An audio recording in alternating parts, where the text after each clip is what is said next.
ये आपका था CPP number 38।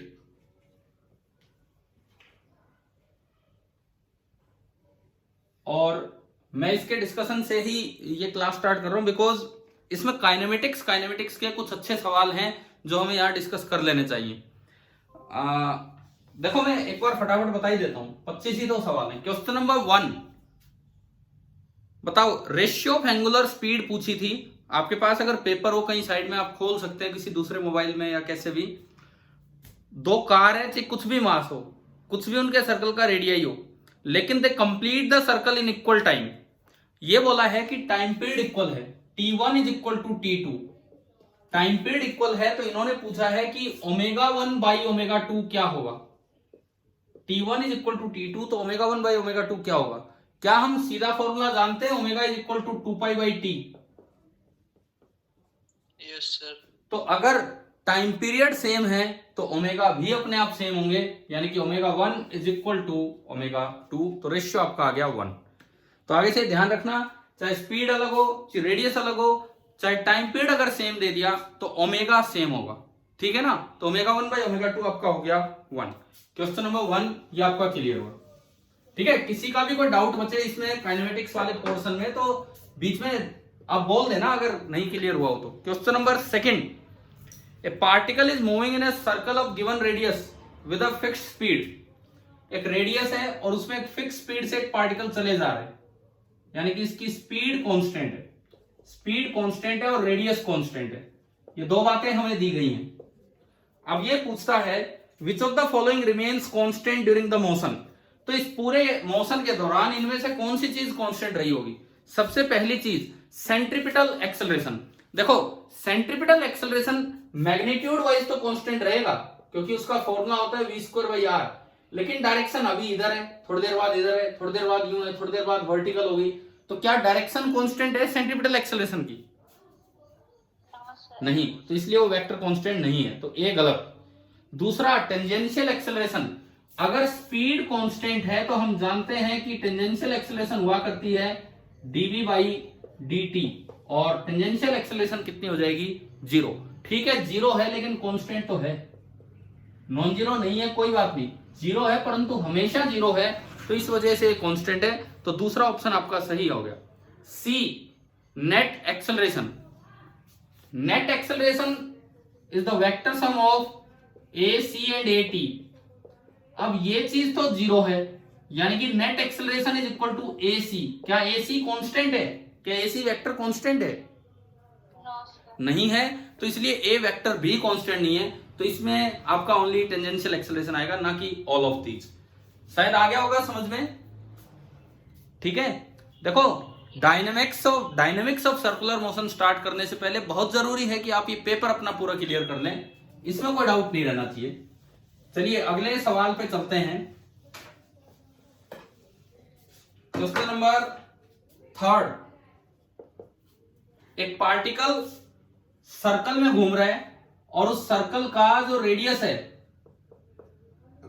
That is 1 centimetre, और इसकी जो स्पीड दी जाती है, स्पीड वो टाइम के साथ चेंज हो रही है और वो दी है 2t सेंटीमीटर पर सेकेंड। तो देखो अगले 3 सवाल 4, 5 और 6, question number 4, 5th and 6th, अगले तीनों क्वेश्चंस में इसी के ऊपर है। पहले बोलता है 1 सेकंड पे रेडियल एक्सेलरेशन, रेडियल मतलब सेंट्रीपिटल, रेडियल मतलब अलोंग द रेडियस, सेंट्रीपिटल। दूसरे में बोलता है 5th में कि ना, 3rd में बोलता है रेडियल, 4th में बोलता है टेंजेंशियल, और 5th में बोलता है एक्सेलरेशन मतलब टोटल। पहली बात रेडियल, और ये सारी चीजें आपको 1 सेकंड पे निकालनी है। तो 1 सेकंड पे वेलोसिटी कितनी है, वेलोसिटी एट 1 सेकंड, टी की जगह 1 रखा तो 2 सेंटीमीटर पर सेकंड। ठीक है, ये आपका हो गया। तो जो सेंट्रीपिटल एक्सेलरेशन होगा, रेडियल एक्सेलरेशन, हम सभी जानते हैं उसका फॉर्मूला v²/r, तो 2²/1, so it is coming out to be 4 centimetre per second square. आप बताएं, ये वाला क्वेश्चन हो गया आपका, क्वेश्चन नंबर 4th ना, थर्ड सॉरी, 3rd हो गया। ठीक है, 4th देखते हैं इसके बाद। 4th में पूछता है कि टेंजेंशियल एक्सेलरेशन बताएं। तो टेंजेंशियल एक्सेलरेशन होता है dv/dt। आपने v की वैल्यू पुट की तो d/dt of 2t, and it is coming out to be only 2 centimetre per second square. आपको टाइम पुट ही करने की जरूरत नहीं है, वो हर वक्त 2 ही रहेगा। तो जो अगला सवाल था फोर्थ, उसका आंसर आ गया 2। Fifth, acceleration. अब देखो सेंट्रीपिटल एक्सेलरेशन तो आई 4, रेडियल आई 2, तो नेट एक्सेलरेशन कैसे निकलती इन दोनों से? Sir √4 square plus 2 square. हाँ जी, √4 स्क्वायर प्लस 2 स्क्वायर, क्योंकि टेंजेंशियल एक्सेलरेशन इधर होगी, रेडियल एक्सेलरेशन इधर होगी, और दोनों के बीच एंगल है 90 डिग्री, तो ये √20 आ जाएगी। तो ABC लाइन से 3 ऑप्शन आए इनके, थर्ड, फोर्थ एंड फिफ्थ के। ये तीनों सवाल एक ही क्वेश्चन पे बेस्ड है, कंप्रीहेंशन टाइप के क्वेश्चन था। तो यहां तक शायद आपको समझ आ गया होगा। उसके बाद देखें,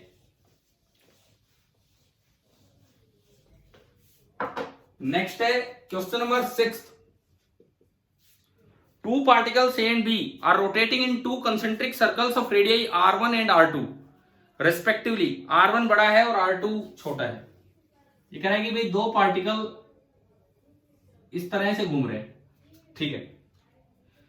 R1 बड़ा रेडियस है और R2 छोटा रेडियस है, ये R2 है, with speed V1 and V2 respectively. ये V1 है और ये V2 है। अब ये लिखता है initially they are on the same side of centre on the same radial line.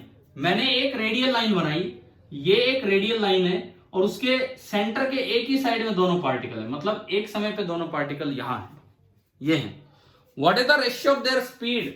What is the ratio of their speed V1 by V2 so that both of them always lie on a single radial line. ये कह रहा है कि भाई V1 by V2 बताओ क्या होगा ताकि हर वक्त ये एक ही रेडियल लाइन पे रहें। तो पहली बात ये बताओ, दोनों सेम सेंस में रिवॉल्व करेंगे कि दोनों अपोजिट सेंस में? हर वक्त इनको एक ही रेडियल लाइन पे रहना है, हर वक्त एक ही रेडियल लाइन पे रहना है। तो दोनों को सेम सेंस में रिवॉल्व होना होगा कि दोनों को अपोजिट सेंस में रिवॉल्व होना होगा? सेम में, तभी हो पाएंगे। मतलब थोड़ी देर बाद अगर ये वाला यहां पहुंच गया तो उसको यहां पहुंचना पड़ेगा, ये मतलब है। तो अगर एक ही रेडियल लाइन पे चलना है, इसका मतलब पहले पार्टिकल ने अगर थीटा एंगल चला है तो दूसरे पार्टिकल का भी एंगुलर डिस्प्लेसमेंट कितना है? थीटा। यानी कि डिस्टेंस कवर्ड तो अलग अलग है, ये कम चला, ये ज्यादा चला, लेकिन एंगल रोटेटेड सेम टाइम में दोनों का जो एंगल रोटेटेड है वो बिल्कुल सेम है। और you can say ω1 is equal to ω2, क्योंकि ओमेगा का मतलब होता है angular velocity, means angle rotated per unit time. अगर आप सेम रेडियल लाइन पे चाहते हैं तो दोनों का थीटा सेम लेना होगा, तो theta per unit time same होगा, तो ये इक्वल हो गया। और हम जानते हैं V बराबर ω/r होता है, तो ओमेगा होता है V/r, तो ये आपका बना V1 by R1 that is equal to V2 by R2, और यहां से आ गया V1 by V2 is equal to R1 by R2। ये हो रहा है आपका V1 by V2 is equal to R1 by R2। बताएं भी क्या ये यहां तक समझ में आ गया? ऑप्शन ए 6 का, ठीक है। हम चलते हैं 7th पे। आज कुछ बच्चे कम होने का एक कारण यह है, आज सुबह से ना BSNL का नेटवर्क नहीं आ रहा है, ना फोन मिल रहे हैं, ना इंटरनेट कनेक्शन आ रहा है। मैं भी दूसरे नेटवर्क से, जियो वाले से यूज कर रहा हूँ, BSNL का नेटवर्क नहीं आ रहा है। तो एक ये भी रीजन है कि मे भी कुछ स्टूडेंट्स के पास वही सिम कार्ड हो, वही सब कनेक्शन हो, तो वो नहीं कर पाएंगे आज अटेंड। कोई नहीं, हम रिकॉर्डेड वीडियो डालते हैं तो उससे आप कर लेंगे, जो भी रह जाएगा। Question number 7, in the previous question if A starts with constant angular velocity 3 omega. अभी तो क्या था, इसने बोला कि सेम रेडियल लाइन पे रहने, अब इसने सवाल बदल दिया। पिछले ही सवाल में जो ए था वो बाहर वाला था, ए घूम रहा है कांस्टेंट एंगुलर वेलोसिटी 3 ओमेगा से एंड बी घूम रहा है कांस्टेंट एंगुलर वेलोसिटी 5 ओमेगा से। तो आपको बताना है find out the minimum time after which they will again have minimum separation between them. Minimum separation कब होगा दोनों पार्टिकल्स के बीच में? जब वो दोनों फिर से रेडियल लाइन पे आ जाए। भाई देखो, ये यहां से शुरू हो रहा है, ये यहां से शुरू हो रहा है, एक तेज चल पड़ा ओमेगा से, एक धीरे, तो बिगड़ गए, एक रेडियल लाइन पे नहीं है। दोबारा मिनिमम सेपरेशन कब होगा? दोबारा मिनिमम सेपरेशन तभी होगा जब दोनों के दोनों सेम रेडियल लाइन पे फिर से आ गए। जैसे सपोज कीजिए ये बाहर वाला है ए और ये अंदर वाला है बी। अब किसी को भी कोई सा मान लो, उससे फर्क ही नहीं पड़ता। क्या हो रहा है कि ये धीरे चला 3 ओमेगा से और ये तेज चला 5 ओमेगा से। इसका ये मतलब है कि जो बी वाला है वो तेज चल रहा है, तो भाई वो जल्दी अपना राउंड पूरा कर लेगा, वो जल्दी अपना राउंड पूरा कर लेगा। इसका ये मतलब है कि जब तक बी का एक रिवॉल्यूशन पूरा हो लेगा, ए का अभी एक रिवॉल्यूशन पूरा नहीं होगा। मतलब जब भी अपने दूसरे रिवॉल्यूशन पे होगा तो वो ए को कवर कर जाएगा। आ रहा है क्या समझ में क्या होने, क्या बोल रहा हूं मैं, क्या ये समझ में आ रहा है? देखो बी फास्ट चला है तो बी का एक राउंड जल्दी पूरा होगा, ए तो अभी बीच में कहीं होगा, तो बी दूसरे राउंड पे होगा तब वो ए को जाके टच कर लेगा। इसका मतलब सपोज कीजिए मैं कहता हूं कि ए यहां था, मैं कहता हूं कि ए अभी यहां पहुंचा था, तब तक बी दोबारा आ गया यहां, तो क्या इनके बीच का सेपरेशन मिनिमम हो गया कि नहीं? फिर से है ना, ए अभी एक बार ही है, बी तो देखो बी तो बहुत फराटेदार आदमी है, यहां से दोबारा आ गया। समझ में आया क्या हो रहा है बी के बारे में? इसका ये मतलब है कि अगर ए इस रेफरेंस लाइन से थीटा चला है, अगर ए थीटा चला है तो जो बी है ड्यू, मतलब वो कितना चल लिया 2 पाई प्लस थीटा। आया क्या समझ में? अगर ए थीटा चला है तो बी चला होगा 2 पाई प्लस थीटा उतने ही टाइम में। और मान लो यहां से जब शुरुआत हुई तो t बराबर 0 टाइम था, और ये वो टाइम है कैपिटल टी, जब ये कैपिटल टी मत बोलो टी नोट बोलो, कैपिटल टी तो टाइम पीरियड होता है, जब इनके बीच का सेपरेशन दोबारा से मिनिमम हो गया। चलो ए और बी की आप अलग अलग इक्वेशंस लिखो। जब कोई चीज कांस्टेंट एंगुलर स्पीड से रोटेट होती है तो एंगुलर स्पीड, एंगल रोटेटेड बराबर एंगुलर स्पीड इनटू टाइम। पहले मैं ए के लिए लिखता हूं, ए तो धीरे चल रहा है तो एंगल रोटेटेड ओनली थीटा है, उसकी एंगुलर स्पीड है 3 ओमेगा और टाइम टेकन है टी नोट। अब आप बी के लिए लिखवाओ ये इक्वेशन, क्या लिखूं बताओ बी के लिए? 2 pi plus theta is equal to, हाँ 2 pi plus theta is equal to 5 omega into T naught. आया ना समझ में? जिस तरह से लीनियर मोशन में अगर स्पीड कांस्टेंट हो तो डिस्टेंस बराबर स्पीड इनटू टाइम होता है, उसी तरह एंगुलर मोशन में अगर एंगुलर वेलोसिटी कांस्टेंट हो तो एंगुलर डिस्प्लेसमेंट बराबर एंगुलर वेलोसिटी इनटू टाइम होता है। तो ये हमने यहां लगाया, और अब इसमें हमें टी नोट निकालना है, थीटा नहीं पता, थीटा अननोन है तो घटा दो। इक्वेशन नंबर 2 में से इक्वेशन नंबर 1 आप सब्ट्रैक्ट कर दीजिए।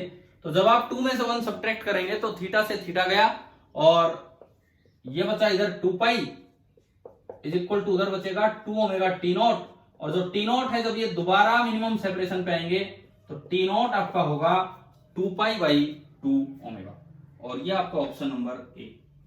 बताएंगे क्या 7th क्वेश्चन क्लियर हो गया कैसे करना था? Yes sir. ठीक है, अब आते हैं सवाल नंबर 8 पे। वो एक थोड़ा अच्छा सवाल है, उसको देखते हैं। बहुत से बच्चों से वो नहीं हुआ क्योंकि मेरे पास तो पूरी समरी रहती है आपके टेस्ट की कि किस क्वेश्चन में कितने बच्चों ने सही किया कितना नहीं। गूगल फॉर्म पे अपने आप समरी आ जाती है। आप लोगों को ध्यान हो, ये एक टेलीविजन रिकॉर्डिंग टेप वाला वीसीआर रील वाला क्वेश्चन था, ए और बी। किसी से हुआ क्या ये? नो सर, सर तुक्का लगाया था, सही लग गया। तो चलो तुक्के को तो काउंट मत मानो आप, तुक्के को तो इसमें मान के ना चलें। बाकी मैं अब आपको बताता हूं कि कैसे होगा। देखिए अभी तो आपकी स्ट्रेंथ फिर से ठीक ठाक पे पहुंच रही है, 15-16 पार्टिसिपेंट दिख रहे हैं, 2-3 ही कम हैं। देखिए 2-3 के बहुत ज्यादा कम है। कितने कितने कम हैं? अक्सर कितने होते हैं रोज बच्चे हैं? 22-23 बच्चे बनते हैं सर, कम से कम 22-23 आ जाते हैं रोज क्लास में। ये सर मैथ्स की क्लास में इतने रहते हैं। नहीं हमारी फिजिक्स वाली क्लास में रहते हैं सर। फिजिक्स वाली क्लास में तो 18 के करीब ही रहते हैं रोज स्टूडेंट। सर आप वीडियो लेक्चर डाल देते हो ना, इसलिए क्लास में नहीं आते। हाँ कोई बात नहीं, चलो वो तो पर 18 के करीब रहते हैं, तो आज 15 के करीब है, बस ये है। देखिए आप, ये एंगुलर वेलोसिटी ओमेगा से टर्न कर रहे हैं और इस तरह का कुछ दिया गया है कि इस पे एक रील रिवॉल्व करके इसके ऊपर लिपटती जा रही है। एक रील है जिसकी थिकनेस आपको दी है बी, ये जो इसकी थिकनेस है दिस इज बी, और ये आगे जा रही है विद सम एक्सेलरेशन ए, ये दिखाया गया, और ये इस पे लिपटती जा रही है। तो आपको ये बताना है कि ए का फॉर्मूला क्या होगा अगर विदाउट रील जो इसका रेडियस है, initial radius that was R, initial radius था आर, और मैं कहता हूं अब आपको ये ए बताना है। तो देखो आपको सबसे पहले इसकी स्पीड निकालनी होगी, भाई इसकी स्पीड क्या है जब ये इस पे आ रहा है, क्योंकि ए तो सीधा ही होगा dv बाई dt, ये कोई टोटल एक्सेलरेशन नहीं है, ये टेंजेंशियल एक्सेलरेशन है। बाहर दिखाया गया है कि ये इसकी तरफ आ रहा है, तो a बराबर dv बाई dt, यही हमें लगाना होगा। अब मुझे v चाहिए as a function of time. मेरा बस एक टारगेट है कि मैं v ले आऊं as a function of time. मान लो किसी टाइम t पे जो पूरा रेडियस है, किसी टाइम t पे जो पूरा रेडियस है वो हो गया है r, और ये कांस्टेंट ओमेगा से घूम रहा है। क्वेश्चन में दिया है कि ओमेगा कांस्टेंट है, क्वेश्चन में दिया है कि ओमेगा कांस्टेंट है, तो किसी टाइम t पे ये कांस्टेंट ओमेगा से घूम रहा होगा, तो जो इसकी स्पीड होगी v, that will be equal to omega into R. अब ओमेगा तो कांस्टेंट है, लेकिन जैसे जैसे रील इसके ऊपर लिपटती जाएगी ये टेप, तो क्या ये रेडियस बढ़ता जाएगा कि नहीं? Yes, sir. ठीक है। अब देखो किसी भी टी टाइम पे रेडियस कितना हो चुका होगा, R will be equal to small R plus T by T into B. ये कैसे लिखा हमने, ये कैसे लिखा, यही मेन चीज है बस इसमें जो सोचना था आपको। टी बराबर 0 पे रेडियस कितना है, इसमें रख के देख लो। टी बराबर 0 पे रेडियस, इनिशियल रेडियस है, कोई इसके ऊपर लिपटी हुई नहीं थी टेप। एक राउंड जब पूरा होता है तो एक बी थिकनेस बढ़ जाएगी, 2 राउंड जब पूरे होंगे तो 2b थिकनेस बढ़ जाएगी, तो रेडियस हो जाएगा r plus 2b। 3 round r plus 3b, तो n राउंड जब पूरे होंगे तो कितना रेडियस हो चुका होगा, r प्लस nb। समझ गए हो ये बात? हाँ भाई ये बताओ, ये बात आ रही है समझ में? ब्लू कलर की ऐसी सी बी बार बार आएंगी इसके ऊपर, तो अगर n टाइम्स टर्न हो चुके हैं तो जो रेडियस बनेगा that will be equal to r प्लस nb। क्लियर है ना ये चीज? ठीक है। Yes, sir. अब वो n कैसे निकालें? अगर t टाइम तक n राउंड हो चुके हैं तो t is equal to n into capital T, because capital t time में एक राउंड होगा और मैं कह रहा हूं t टाइम में n राउंड हो चुके हैं, तो जो t टाइम होगा that will be equal to n into capital T. आया क्या समझ में? आ गया। यानी कि जो n होगा that will B t by T, तो जो थिकनेस बड़ी होगी वो n इंटू बी बढ़ गई होगी, यानी कि t by T into B, और जो इनिशियल रेडियस था वो r था, तो जो कैपिटल R होगा वो हो जाएगा small r plus T by T into B. ये आपका आ गया, capital R is equal to small r plus T by T into B. Clear? ये आपने इसमें पुट किया तो जो v आया मेरे पास ओमेगा इंटू आर, ये तो इससे मल्टीप्लाई हुआ, plus omega into B by capital T into small T. अब मुझे वो एक्सेलरेशन चाहिए, जिस तरह वो एक्सेलरेशन दिखाया, इसकी स्पीड को ही दर्शा रहा है, तो a is equal to DV by D T, a is equal to DV by D T आपने किया, तो ओमेगा और r दोनों कांस्टेंट है, इसका डिफरेंशिएशन तो 0, और ओमेगा b बाई टी बाहर आ गया, और D T by D T आपका 1 होगा, ये आपका 1 होगा। तो इसका वाला जो एक्सेलरेशन आएगा that is omega b upon capital t, ये आपका एक्सेलरेशन आया। अब कैपिटल T अगर ये ओमेगा से रोटेट कर रहा है तो जो टाइम पीरियड होगा that will be equal to 2 pi by omega, ये आपने इसमें रखा, तो जो एक्सेलरेशन आया that is omega b upon 2 pi by omega, तो omega square b upon 2 pi. ये आपका ऑप्शन ए है। अभी बताओ ये 8वां सवाल आ गया समझ में? हाँ भी बोलो, अगर डाउट है तो पूछ लो अभी दोबारा से। सर फिर से समझा दो। रिपीट ठीक कर। ठीक है ठीक है। इस पेज का सबसे अच्छा क्वेश्चन यही है। इस पेज पे 8 सवाल है, पहले पेज पे जो मेरे पास जो असाइनमेंट है, तो उस पे बेस्ट क्वेश्चन यही है। आप देखिए फिर से समझिए। ये कह रहा है कि ये एक रील है जिसपे कोई टेप वाउंड होनी है। रील का रेडियस है r, इनिशियल रेडियस r तो कांस्टेंट है, और ये ओमेगा से घूमती जा रही है। मैं यहां दिखाता हूं कि ये ओमेगा से घूमती जा रही है। इधर से कोई टेप खींचती जाएगी, लेकिन टेप की कुछ थिकनेस है, टेप की थिकनेस दी है b। तो जब एक राउंड पूरा होगा, देखो जब एक भी राउंड पूरा नहीं हुआ है तो जो टेप आ रही होगी बाहर से, जिस सर्कल में लिपटेगी, उसका रेडियस है r। जब एक राउंड पूरा होगा तो एक b आ चुका होगा, तो रेडियस हो जाएगा r के बजाय r प्लस b। t बराबर 0 पे, देखो t बराबर 0 पे रेडियस कितना है r, तो जो वेलोसिटी है, वेलोसिटी ये जो इधर से रील आ रही होगी इसकी वेलोसिटी, तो वेलोसिटी होगी ओमेगा इंटू आर। जब एक टाइम पूरा हो चुका होगा, एक टाइम पीरियड, तो रेडियस हो जाएगा r प्लस बी। बी उसकी थिकनेस एक बार लिपट चुकी होगी, और वेलोसिटी आने वाली लाइन की होगी ओमेगा इंटू आर। ये बताओ ये बात आई क्या समझ में? Yes sir. अगर नहीं आ रहा है तो अभी बता दो, फिर आगे बढ़ने का क्या फायदा है। क्लियर है ना ये सभी को, ये क्या हुआ है? Yes sir. जब 2t राउंड हो चुके होंगे, मतलब 2 राउंड हो चुके होंगे, इतना टाइम हो चुका होगा, तो रेडियस बढ़ के हो गया r प्लस 2b और वेलोसिटी होगी omega into r plus 2b। जब n राउंड्स हो चुके होंगे, t is equal to N T, तो रेडियस हो गया होगा r प्लस एन बी और जो वेलोसिटी होगी वो होगी omega into r plus N B. तो एट एनी टाइम t आपको उसकी लीनियर वेलोसिटी पता लगी, वो ये है। आया समझ में? At time t where t is equal to n capital T, जो लीनियर वेलोसिटी होगी आगे लिपटने वाले की, that will be omega into r plus N B. अब मुझे as a function of t लिखना है, तो आप यहां से n हटा दो, n कितना होगा? t by T. n देखो ना यहां से, n कितना होगा? t by T. तो जो वेलोसिटी बना that will be omega into r plus omega into B into N, और n की जगह आप लिख सकते हैं t बाई टी। क्या इतना आ गया समझ में? Yes sir. ये तो कांस्टेंट है, ना तो ओमेगा चेंज हो रहा है और ना रील का इनिशियल रेडियस। इसमें ये कांस्टेंट और टाइम वेरिएबल है, तो जो एक्सेलरेशन होगा, जो इसके आने का रेट होगा, that will B dv by dt। अब कांस्टेंट का डिफरेंशिएशन तो 0, सेकंड टर्म में ओमेगा b बाई टी तो कांस्टेंट है, बाहर आ गया, और dt बाई dt 1, और t होता है 2 पाई बाई ओमेगा जो इसका टाइम पीरियड है, तो omega b upon 2 pi by omega, तो ये आपका आया ओमेगा स्क्वायर b अपॉन 2 पाई। अभी बताओ भाई, अभी ये क्वेश्चन सभी को क्लियर हुआ कि नहीं? 8th, yes sir. क्योंकि एक अच्छा सवाल है, बस एक ही चीज सोचनी थी, ये बीच वाला रिलेशन। और अगर अभी भी डाउट है तो आप बता दीजिए, अगर किसी को लग रहा है कि नहीं आया समझ में तो मैं दोबारा समझा दूंगा, नहीं तो हम आगे बढ़ते हैं। सर आ गया। ठीक है, चलिए अगला सवाल देखो, पेज नंबर 2 पे हम 9th क्वेश्चन पे चलते हैं। अब 9th क्वेश्चन 3 पार्टिकल का एक सिस्टम है, उसके ऊपर है।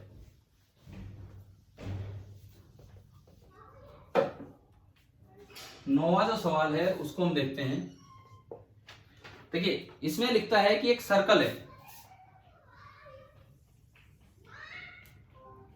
ये एक सर्कल है, इसमें ना 3 पार्टिकल आपको दिखा रखे हैं, ए यहां, बी यहां और सी यहां, और ये ओ, इस तरह का दिया गया है। अच्छा, रेडियस ऑफ द सर्कल दे रखा है 1 बाई पाई मीटर, ये आपको सवाल में दिया गया है। Radius of the circle is 1 by pi metre. फिर ये लिखता है एंटी क्लॉकवाइज सेंस में तीनों रिवॉल्व कर रहे हैं और तीनों की स्पीड दे रखी है। एंटी क्लॉकवाइज सेंस में रिवॉल्व करते हुए कि velocity of A this is 1 metre per second, velocity of B 2.5 metre per second, and velocity of C this is 2 metre per second. ये आपको दिया गया है 2 मीटर पर सेकेंड, ये तीनों का दिया गया है। अब देखो इसमें पूछा है कि the initial position of A B and C are shown, the ratio of distance travelled by B and C by the instant A B and C meet for the first time. जब पहली बार A B और सी मिलेंगे, तो तब B और सी ने कितना distance cover कर लिया होगा, ये आपको बताना है। कैसे? इसमें फिजिक्स कम, थोड़ा लॉजिक ज्यादा लगाना है। पहले आप ओमेगा निकाल लो तीनों का एक बार। Omega A v A by r, हाँ जी, वी 1 है और आर आपका है 1 बाई पाई, तो ओमेगा ए आपका कितना आया? पाई आ गया। यहां से टाइम पीरियड निकाल लो, ए कितनी देर में चक्कर पूरा करेगा? 2 पाई बाई ओमेगा पाई, यानी कि ए का राउंड कितनी देर में पूरा हो रहा है? 2 सेकंड में। ठीक है, अब बी का राउंड निकालो, कितनी देर में पूरा हो रहा है? Omega B that is V by R 2.5 upon R 1 by pi, तो पाई ऊपर चला गया। अब टाइम पीरियड होगा 2 पाई बाई ओमेगा, तो 2 पाई अपॉन 2.5 पाई, 20 अपॉन 25, 5 से कटा तो 4/5 सेकंड, ये टाइम पीरियड आ गया बी का। और अब आप टाइम पीरियड निकाल लो सी का, ऐसे ही omega C that is equal to v by r, तो 2 अपॉन 1 बाई पाई 2 पाई, तो टाइम पीरियड होगा 2 पाई बाई ओमेगा 2 पाई, तो सी का टाइम पीरियड आया 1 सेकंड। हमें ना तीनों का एक राउंड पता लग गया कि तीनों का एक राउंड कितनी कितनी देर में कंप्लीट हो रहा है। आया ना समझ में यहां तक? T A Yes. वो आया 2 सेकेंड, टी बी वो आ रहा है 4/5 सेकेंड, एंड टी सी वो आपका आ रहा है 1 सेकेंड। ये आपने तीनों निकाल लिए। अब ये तीनों जब मिलेंगे तो आपको ये पता करना है कि कितनी देर बाद ये मिलेंगे और तब तक जो बी और सी ने डिस्टेंस ट्रेवल की होगी वो कितना, किस रेशियो में होगा। तो पहली बात तो इनके मिलने का हम टाइम पीरियड का कुछ अंदाजा लगाएं। देखो आंसर मैं आपको दे ही चुका हूं, इसका आंसर है 5:4। आप इसमें मैं कह रहा हूं कि फिजिक्स कम, वैसे लॉजिकली सोचिए। ए का पहला राउंड कितनी देर में पूरा हो रहा है? 2 seconds. 2 सेकंड में। तो आप इसके मल्टीपल लिख लो। ए का एक राउंड हो रहा है 2 सेकंड में पूरा, 2 राउंड हो रहा है 4 सेकंड में, 3 राउंड 6 सेकंड, 8 सेकंड, 10 सेकंड। ए इतनी देर में वापिस यहीं आता जा रहा है। अब मैं बी की बात करता हूं। बी का पहला राउंड कितनी देर में पूरा हुआ? 4/5 सेकंड। तो अगर आप बी के राउंड देखेंगे तो 4/5, 8/5, 12/5, 16/5 एंड लास्ट वाला 20/5, मतलब 4 सेकंड। समझ में आ रहा है? मतलब Yes. 4 सेकंड में बी के कितने राउंड पूरे हो गए? 1, 2, 3, 4 और 5। 4 सेकंड में बी के 5 राउंड पूरे हो रहे हैं। 4 सेकंड में बी के 5 राउंड पूरे हो रहे हैं। अब सी के बारे में आप देखिए। सी का टाइम पीरियड कितना है? 1 सेकंड। 1. तो 1, 2, 3, 4 एंड 5। टी इतनी देर में आ रहा है। आप एक बार तीनों का कॉमन मल्टीपल देखो, लीस्ट कॉमन मल्टीपल देखो। इसके टाइम पीरियड के ये मल्टीपल चल रहे हैं। इसमें इंटीग्रल पहली बार क्या आया? 4 seconds. 4 सेकंड। क्या इसमें भी है 4 सेकंड? Yes, sir. बिल्कुल है। और क्या इसमें भी है 4 सेकंड? Yes, sir. है ना? यानी कि 4 सेकंड में ऐसा पहली बार हुआ होगा कि तीनों का एक एक राउंड पूरा हो लिया। अब आप ना ये देखो 4 सेकंड में इसके कितने राउंड पूरे हुए? 1, 2, 3, 4 और 5। और 4 सेकंड में इसके कितने पूरे हुए? 1, 2, 3 और 4। एक के 5 राउंड पूरे हुए, एक के 4 राउंड। मैंने आपको एक आइडिया दिया है। अब आप इससे अपना आंसर निकालेंगे। ठीक है? क्लियर है? Yes. नहीं होता है आप मुझसे पूछेंगे, कोई दिक्कत ही नहीं है। अगली क्लास फिर आएगी, वैसे डाउट में आप पूछ लो। मैंने आपको हिंट दिया है, और नहीं तो आप फिजिक्स की इक्वेशन बना के भी कर सकते हो। चलिए हम आगे बढ़ते हैं। क्वेश्चन नंबर 10 सुने। 2 बॉडीज हैं, मास अलग अलग है, कोई फर्क ही नहीं पड़ता, कंसेंट्रिक ऑर्बिट में घूम रहे हैं और उनका रेडियस है 4 मीटर और 8 मीटर। उनका जो रेडियस आपको दिया गया है that is 4 metre and 8 metre. ये इनका रेडियस है। अब ये लिखता है टाइम पीरियड सेम है। अगर टाइम पीरियड सेम है तो ओमेगा भी क्या होगा? Same. सेम होगा। तो सेंट्रीपिटल एक्सेलरेशन पूछा है। सेंट्रीपिटल एक्सेलरेशन का फॉर्मूला होता है omega square R. Centripetal acceleration का फॉर्मूला होता है ओमेगा स्क्वायर आर। अगर ओमेगा सेम है तो देखो पहले का रेडियस कितना है? 4 मीटर एंड दूसरे का 8 मीटर। तो जो पहले का 10 kg वाले का सेंट्रीपिटल एक्सेलरेशन होगा that is omega square into 4 and दूसरा 5 kg वाले का होगा ओमेगा स्क्वायर इंटू 8। तो अगर आप रेशियो लेंगे तो रेशियो आपको दिख रहा है कितना आ रहा है? 1/2. 1/2। अगर लिखा होता ना v सेम है, अगर लिखा होता स्पीड सेम है, एंगुलर स्पीड नहीं स्पीड सेम है, तो फिर ये फॉर्मूला नहीं, फिर हम कौन सा फॉर्मूला लगाते? v²/r। समझ गए हो? अगर लिखा होता कि दोनों सेम स्पीड से रिवॉल्व कर रहे हैं तो फिर सेंट्रीपिटल एक्सेलरेशन का फॉर्मूला लगाते v²/r। दोनों में v²/r और v से भी कट जाता और वो r2/r बना देता, उल्टा रेशियो आ जाता। ठीक है? आया ये समझ में? Question number 10। Yes, sir. 11 तो मुझे लगता है लास्ट टाइम क्लास में डिस्कस हो चुका होगा कि जब कोई रोड घूमती है, जब कोई एल लेंथ की रोड घूम रही है एक एंड के अबाउट ओमेगा से, तो ये इसका मिड पॉइंट है और ये इसका फार पॉइंट है। ग्राउंड के रेस्पेक्ट में तो तीनों ओमेगा से जा रहे हैं, लेकिन एम के रेस्पेक्ट में एफ 0 से चलेगा या ओमेगा से? एम के रेस्पेक्ट में एफ 0 से चलेगा या ओमेगा से? क्या मैंने रिलेटिव एंगुलर वेलोसिटी पढ़ाया था आपको? ओमेगा। Yes, sir. तो उसमें बता रखा है ना, ये वही क्वेश्चन है। एम के रेस्पेक्ट में एफ ओमेगा से चलेगा और एफ के रेस्पेक्ट में भी एम ओमेगा से चलेगा और डायरेक्शन भी अपोजिट नहीं होगी। अगर एक के रेस्पेक्ट में दूसरा एंटी क्लॉकवाइज है तो दूसरे के रेस्पेक्ट में पहला भी एंटी क्लॉकवाइज होगा। क्लियर है क्या? Yes, sir. है ना? तो वही था, तो दोनों ही प्लस ओमेगा आ जाएंगे। अब इसमें एक ऑप्शन था plus minus omega. Plus minus omega ये कहना चाह रहा है कि एक एंटी क्लॉकवाइज दिखेगा तो एक क्लॉकवाइज, तो वो गलत। एक ऑप्शन है प्लस माइनस ओमेगा बाई 2, गलत। तीसरा ऑप्शन है ओमेगा बिल्कुल सही, और चौथा जीरो। जीरो जो बच्चा नॉर्मल सोच के जाएगा वो जीरो लगाएगा। क्वेश्चन नंबर 12 पे हम चलते हैं। अब सवाल नंबर 12 को देखते हैं। मैं इसका वो आंसर गलत मार्क कर गया शायद। क्या मैंने इसका आंसर ये दिया है क्या, ओमेगा नॉट बाई 4 चेकिंग के दौरान? ना, ये गलती से गलत मार्क हो गया है और आपकी चेकिंग इस गलत आंसर से होगी। इसके अकॉर्डिंग वो जो टेस्ट चेक हो गया, इसका जो सही आंसर है वो क्या है, ओमेगा नॉट बाई 3। किसी बच्चे ने ये टिक किया है ओमेगा नॉट बाई 3 पेपर में? Yes, sir. ये वाला क्वेश्चन था, बीटा इज ये वाला। अच्छा मुझे ये बताओ, क्या कोई बच्चा ये टिक करके आया ओमेगा नॉट बाई 4 से तुक्का लगाया हो कुछ भी? अगर किसी ने वो टिक किया तो उसके फालतू के 5 नंबर आ गए, और अगर किसी ने ये टिक किया है तो उसके 5 नंबर कम हैं। किसने टिक किया है ओमेगा नॉट बाई 3? किसने टिक किया था?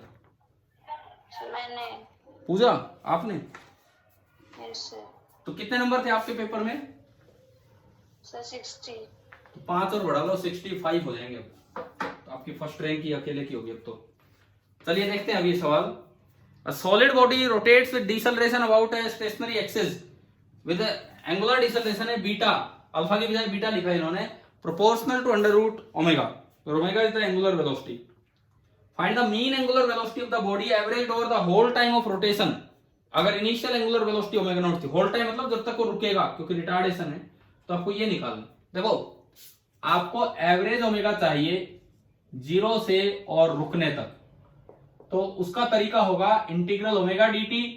जब भी ओमेगा वेरिएबल हो तो एक तरीका है हमारे पास, ये रुकने का टाइम मैं टी नॉट बोल देता हूं, तो 0 से टी नॉट एंड 0 से टी नॉट, मतलब मुझे ये लगाना है। तो इसके लिए मुझे लाना होगा omega as a function of time. इसके लिए मुझे लाना होगा omega as a function of time. कैसे लेके आए उसका तरीका सुने, किस तरह से हम लेके आए। Beta is proportional to under root omega, तो बीटा है एंगुलर रिटार्डेशन। इसका मतलब बीटा को मैं लिख सकता हूं minus D omega by D T. Minus क्यों लगाया हमने, ये कई बार पहले भी क्लियर किया है। देखो टी टाइम पे एंगुलर स्पीड है ओमेगा, तो T plus D T time पे एंगुलर स्पीड लिखी तो जाएगी ओमेगा प्लस डी ओमेगा, परंतु रिटार्डेशन है तो डी ओमेगा नेगेटिव है और टाइम तो बढ़ेगा तो डी टी पॉजिटिव है। इसका मतलब D omega by D T तो नेगेटिव हो जाएगा, और बीटा तो रिटार्डेशन है, रिटार्डेशन 5 से 6 है तो वो नेगेटिव नहीं होती, उसकी वैल्यू पॉजिटिव होती है। तो इसलिए जो रिटार्डेशन होगा एक और माइनस बाहर लगा के दिया जाएगा, तो minus D omega by D T. क्या ये शायद हम अब तक फिजिक्स में कई बार ये बातें यूज कर चुके हैं, है ना भाई पीछे? Yes, sir. ठीक है, तो बीटा को आपको लिखना है minus D omega by D T, और प्रोपोर्शनलिटी साइन हटा के सम कांस्टेंट आ जाएगा। तो ये जो आपकी इक्वेशन बनेगी, ये इक्वेशन बनेगी minus D omega by D t, this is equal to k into under root of omega. ये आपकी इक्वेशन बनेगी minus D omega by D t is equal to k into under root of omega. ये equation बनी। इसके बाद देखो सबसे पहला काम मुझे चाहिए omega as a function of time, उसके बाद मैं आगे बढ़ूंगा।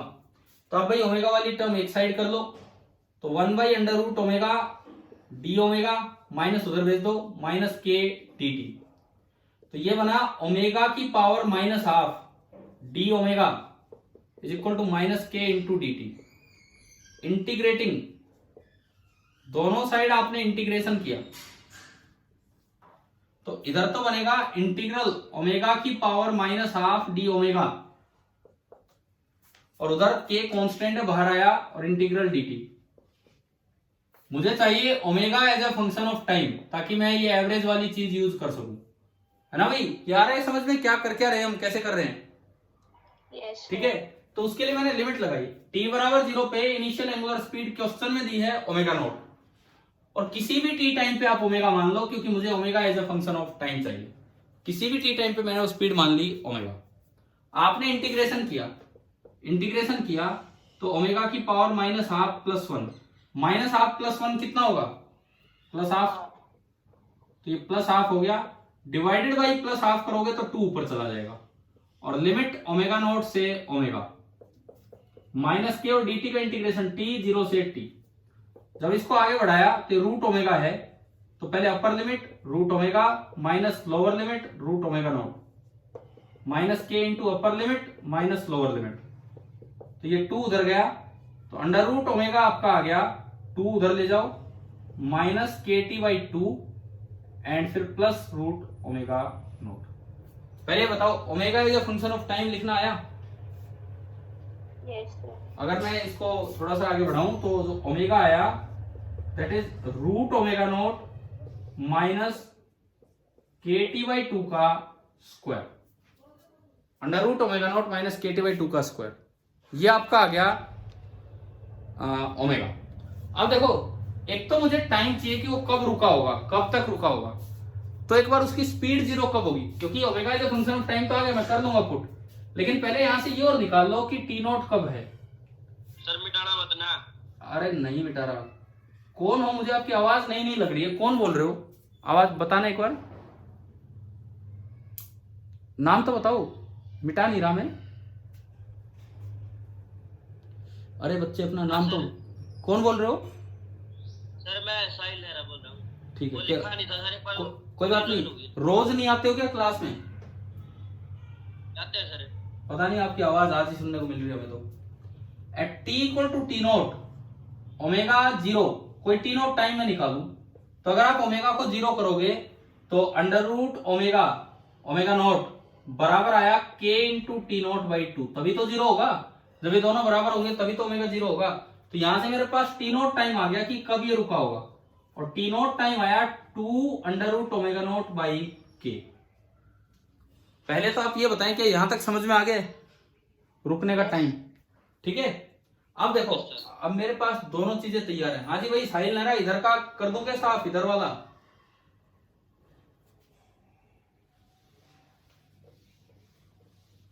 देखिए, अब आपके पास ओमेगा आ गया as a function of time, क्या आया वो देखते हैं। इसका होल स्क्वायर, इसको खोल दो, इसको खोल दो आप, तो ओमेगा नोट का स्क्वायर रूट के साथ है तो हट गया, प्लस बी स्क्वायर यानी कि k square t square by 4 minus 2ab, 2 से 2 कटेगा तो k into root omega note into t. मेरे पास omega as a function of time भी आ चुका है, एंड वो टाइम भी आ चुका है कब ये रुकेगा, और वो जो रुकने का टाइम है that is 2 into under root omega naught divided by K. ये दो बातें आपके पास आई।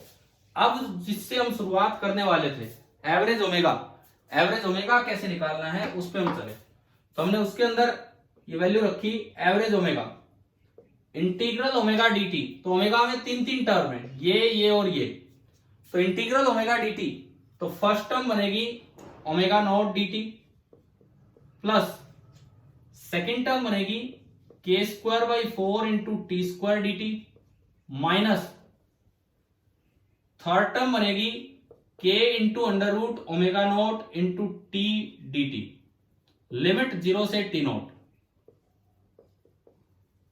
लिमिट 0 से टी नोट, और डिवाइडेड बाई नीचे तो इंटीग्रल डी टी टी हो जाएगा, और टी की लिमिट पुट करेंगे तो ओनली कितना आना है, टी नोट आना है। पहले बताओ अब ये आ गया यहां तक समझ में?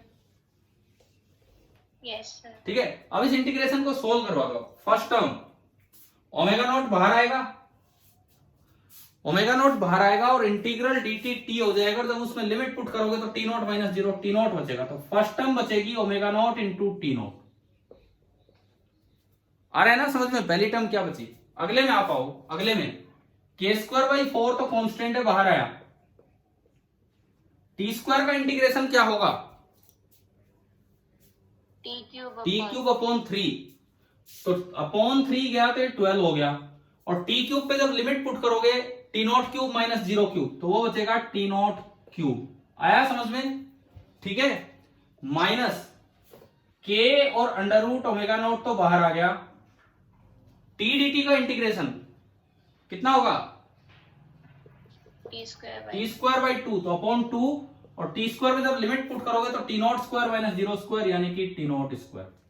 अच्छा आ गया होगा ये इंटीग्रेशन समझ में। ऊपर वाले तीनों में से आप टी नॉट कॉमन बना के बाहर निकाल लो, तो जो एवरेज ओमेगा आया, एवरेज ओमेगा कितना आ गया, टी नॉट कट गया नीचे वाले से, एक omega not, second term k square by 12 into t not square, third term minus के into under root omega not by 2 into t not.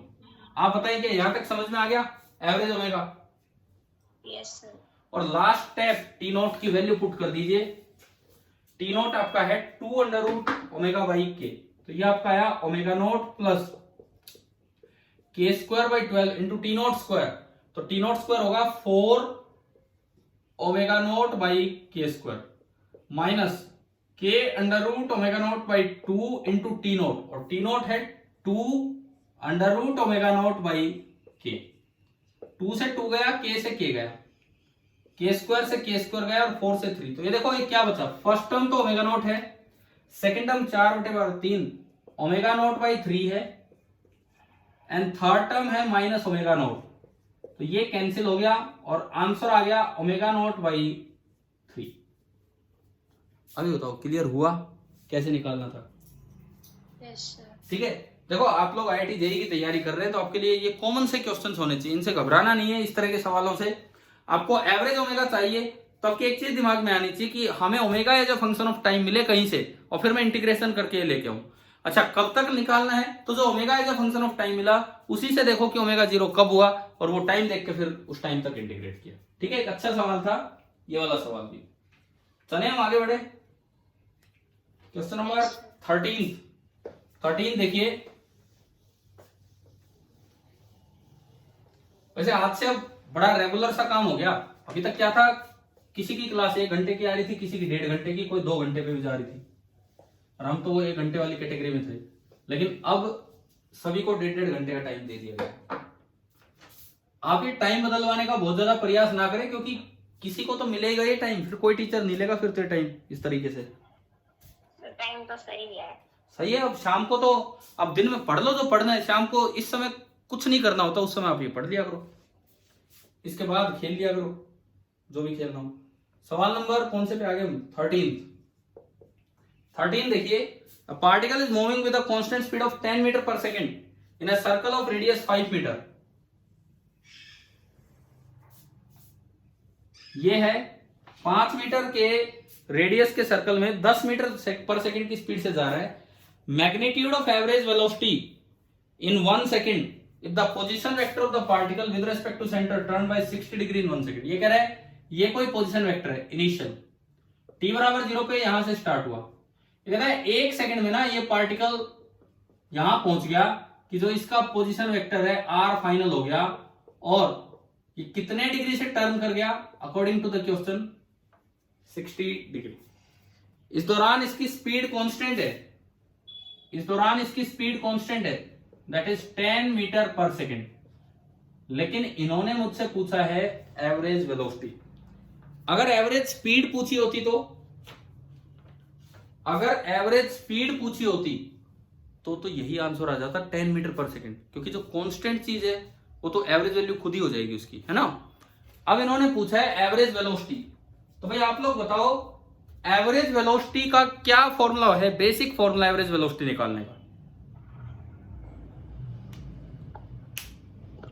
बताइए। एवरेज वेलोसिटी कभी भी पूछी जाए किसी भी तरह के मोशन में तो बेसिक फॉर्मूला क्या होता है एवरेज वेलोसिटी निकालने का,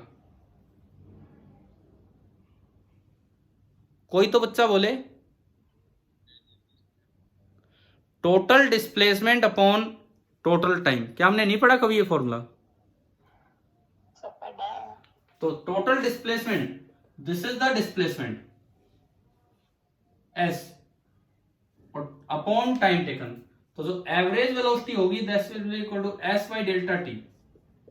एस ज्योमेट्री से निकालो, टाइम दिया ही है क्वेश्चन में 1 सेकंड में। रेडियस कितना है इस सर्कल का, 5 मीटर। इस सर्कल का जो आपको रेडियस दिया गया है, रेडियस यानी कि ये जो मैग्नीट्यूड है दिस इज 5 मीटर, इसका मैग्नीट्यूड भी है 5 मीटर। ज्योमेट्री से आ रहा है एस। कैसे? क्या आपको ये आइसोसेल्स ट्रायंगल नजर आ रही है? ये भी रेडियस, ये भी रेडियस, तो क्या ये दोनों एंगल बराबर होंगे कि नहीं? ठीक है, और दोनों एंगल तो ये बराबर हो गए, और तीसरा बचा 60, और ये दोनों जुड़ के 120 और बराबर करने तो ये भी 60 हो गया और ये भी 60। इसका मतलब ये इक्विलेटरल ट्रायंगल बनी। हाँ जी, क्लियर? Yes, और sir. इक्विलेटरल ट्रायंगल की तो तीनों साइड बराबर होती है, तो जो एस है वो भी 5 मीटर हो गया। तो इस तरह से एक बार में सवाल हो जाना चाहिए था, और जो इसकी एवरेज वेलोसिटी आएगी that will B 5 metre per second. हाँ जी, मैं बताओ क्या है, क्लियर हो गया यहाँ तक? Yes, sir. ठीक है। अब 14th, in the previous question the change in the speed and velocity of the particle, क्या स्पीड बदली है एक बार भी? No, sir. तो चेंज इन स्पीड तो हो गया 0। हाँ, वेलोसिटी जरूर चेंज हुई है क्योंकि वो एक वेक्टर क्वांटिटी। कितना चेंज हुई वेलोसिटी वो निकालते हैं। इनिशियली रेडियल वेक्टर ऐसे था तो वेलोसिटी वेक्टर इधर था, ये भी initial. Finally radial vector 60 degree से टर्न कर गया, तो जो वेलोसिटी वेक्टर है वो भी 60 डिग्री से टर्न कर गया होगा, क्योंकि हमेशा 90 है। आप इसको जितना मोड़ोगे उतना इसका परपेंडिकुलर चलेगा, यानी कि v फाइनल और v इनिशियल इनके बीच का जो एंगल होगा, v फाइनल और v इनिशियल के बीच का एंगल कितना होगा? 60 डिग्री। क्या ये बात आई क्या समझ में जो मैंने अभी बनाया है? Yes. ठीक है। अब मुझे चाहिए डेल्टा v। डेल्टा v का मतलब है v final minus v initial, दोनों का मैग्नीट्यूड सेम है 10 और 10। हमने कभी ये पढ़ा था वेक्टर में कि अगर दो वेक्टर्स हैं जिनका मैग्नीट्यूड सेम है, उनको ऐड करना हो तो रिजल्टेंट होता है 2f cos थीटा बाई 2। पढ़ा है ये फॉर्मूला? Yes, sir. और उनको सब्ट्रैक्ट करना हो तो फॉर्मूला होता है 2f sin थीटा बाई 2। तो यहां उन्हें सब्ट्रैक्ट करना है, तो जो डेल्टा v आएगा that will be equal to 2 into f की जगह यहां v है, into sine of theta by 2 यानी कि 30 डिग्री। ऐड करना होता तो cos आ जाता, अभी साइन। तो 2 इंटू v आपका दिया है 10 और साइन 30 होता है 1/2, तो डेल्टा v का मैग्नीट्यूड आ गया 10 metre per second. Change in speed तो 0 हुआ, लेकिन चेंज इन वेलोसिटी आपकी हो जाएगी 10 मीटर पर सेकेंड। अभी बताओ क्या 0 और 10 आ गया भाई, ये समझ में? Yes, sir. ठीक है। क्वेश्चन नंबर 15, एक बच्चे ने डाउट भेजा था आपकी क्लास से ही, मैंने क्लास में लिया था कि उस दिन ये था कि जब 0 थीटा बराबर π/2 से और थीटा बराबर पाई, या थीटा बराबर 0 से π/2 तक जाने में डिस्टेंस और डिस्प्लेसमेंट का रेशियो बताओ। मैंने वो क्वेश्चन यूं लिख के दे दिया, एक क्वार्टर सर्कल चलने में डिस्टेंस और डिस्प्लेसमेंट का रेशियो बताओ। तो π/2√2 आया था हमारा आंसर। ध्यान है क्या यार ये वाला क्वेश्चन? सर उसमें कंप्लीट रेवोल्यूशन के लिए था शायद। चलो मैं बता देता हूं, यहाँ पे सुनिए। ये कहता है a body is moving along a circular path. Circular path में एक पार्टिकल चल रहा है। The ratio of distance travelled to its displacement when it has covered a quarter circle. Quarter circle का मतलब है 1/4। यहां से जब ये यहां आया तो डिस्टेंस ट्रेवल्ड तो है ये, और ना डिस्टेंस तो है ये, और डिस्प्लेसमेंट है ये। हमें रेशियो निकालना है डिस्टेंस अपॉन डिस्प्लेसमेंट का। तो जो डिस्टेंस है वो तो 2πr का चौथा हिस्सा है, 2πr/4। क्या ये बात आई क्या समझ में? Yes, sir.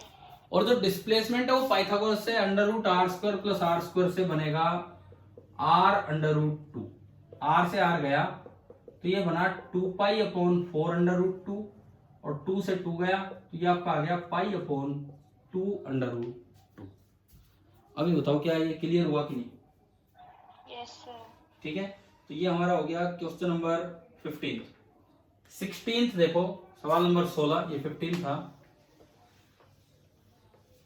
सवाल नंबर 16, 16th हम देखते हैं। When a particle moves in a circle with a uniform speed, जब एक पार्टिकल एक सर्कल में यूनिफॉर्म स्पीड से चलेगा तो क्या क्या चेंज होंगे, ऐसा एक सवाल शुरू में भी पूछा था। देखो यूनिफॉर्म स्पीड से चल रहा है तो टेंजेंशियल एक्सेलरेशन तो 0 होगा, उसमें स्पीड होगी और उसमें सेंट्रीपिटल एक्सेलरेशन होगी। स्पीड का भी मैग्नीट्यूड कांस्टेंट है, एक्सेलरेशन का भी मैग्नीट्यूड कांस्टेंट है, लेकिन दोनों की डायरेक्शन लगातार बदलती चलेगी। ना तो स्पीड की डायरेक्शन कांस्टेंट है, कभी इधर कभी इधर कभी इधर, और ना एक्सेलरेशन की डायरेक्शन कांस्टेंट है, सेंटर की तरफ होने के चक्कर में बार बार वो चेंज होगी। तो यानी कि वेलोसिटी भी वेरिएबल है और एक्सेलरेशन भी वेरिएबल है, तो बोथ आर वेरिएबल, तो आंसर आ गया डी। मैग्नीट्यूड वाइज देखें तो दोनों कांस्टेंट है, लेकिन इन्होंने बोला नहीं कि मैग्नीट्यूड चेक करना है, तो वेलोसिटी डायरेक्शन वाइज दोनों वेरिएबल है। आ गया ना ये समझ में? Yes sir. ठीक है। क्वेश्चन नंबर 17, ये भी एक अच्छा सवाल है। अब आप ये देखिए, सवाल नंबर 17 हम देखते हैं कि क्या होगा। देखिए, a particle is moving in a circle of radius r in such a way that any instant the magnitude of normal and tangential component of its acceleration are equal। अब ये नॉर्मल वर्ड यूज किया मैंने यहां। Normal का मतलब होता है perpendicular, मतलब वेलोसिटी के परपेंडिकुलर, क्योंकि ये कह रहा है ये इस तरह से एक पार्टिकल चल रहा है कि हर समय नॉर्मल कंपोनेंट आप मान लो AC और टेंजेंशियल कंपोनेंट AT। ये कह रहा है कि इस तरह से पार्टिकल मोशन में है कि हर वक्त modulus of AT this is equal to modulus of AC। Question आया समझ में? क्या दिया है? ठीक है। Yes sir. It's speed at t equal to 0 is v0, और ये भी हमें जानकारी दी है कि एट t इक्वल टू 0 तो इसकी स्पीड है that is v0। The time taken to complete the first revolution is. अब आपको ये चाहिए कि एक रिवॉल्यूशन पूरा होगा तो टाइम कितना लगेगा। अब एक रिवॉल्यूशन का मतलब है थीटा इक्वल टू 2 पाई। एक रिवॉल्यूशन का मतलब होगा कि थीटा इक्वल टू 2 पाई। तो एक रिवॉल्यूशन में हमें चाहिए कि टाइम कितना होगा, यानी कि कैपिटल टी, एक राउंड एक टाइम पीरियड कितना होगा वो निकालना है। तो मुझे किसी तरह theta as a function of time चाहिए। देखो क्वेश्चन सोचना कैसे है, थोड़ा इसकी तरफ भी हम ध्यान देते चलेंगे कि हमें किसी तरह से theta as a function of time चाहिए। क्या आप सभी कॉपी पेन लेके बैठे हैं? Yes sir. मैं आपसे ट्राई कराऊंगा, मैं आपको तरीका बताऊंगा और आप ये स्टेप फॉलो करेंगे तो जाके हम आगे बढ़ेंगे। ठीक है, करते चले ये काम, जैसे भी करेंगे हमें भी। मैं पार्टिसिपेंट देखता हूं, हर बार पार्टिसिपेंट 2 कम मिलते हैं। मैं थोड़ी देर में देखता हूं 15-20 मिनट में 2 और कम मिल जाते हैं। देखिए अब तो अभी मैं कह रहा हूं कि आपको करने दो, भाग मत जाना भाई, ट्राई कीजिए। सबसे पहली बात, सबसे पहला काम है मैं लाऊं v as a function of time, उससे फिर मैं लाऊंगा omega as a function of time, उससे फिर मैं लाऊंगा theta as a function of. तरीका सुनो आप क्या होना है। पहले आएगा इस रिलेशन से v as a function of time, उससे r से मल्टीप्लाई डिवाइड करके omega as a function of time आएगा, उससे ओमेगा को d theta by D t लिख के theta as a function of time आएगा, और फिर टी आप इसमें पुट कर देंगे। मतलब ये जो पेपर है ये खाली मेंस नहीं, मेंस प्लस एडवांस पूरा लेवल इसमें कवर हो रहा है, तो आप ढंग से करते चलें इसको। चलिए पहला स्टेप फर्स्ट, आप एक बार 2-4 मिनट मुझे ये लाके दिखाओ v as a function of time. करना क्या है आपको, ये सुने। AT को आप क्या लिख लेंगे? AT क्या होता है? dv by dt। और AC क्या होता है बताओ?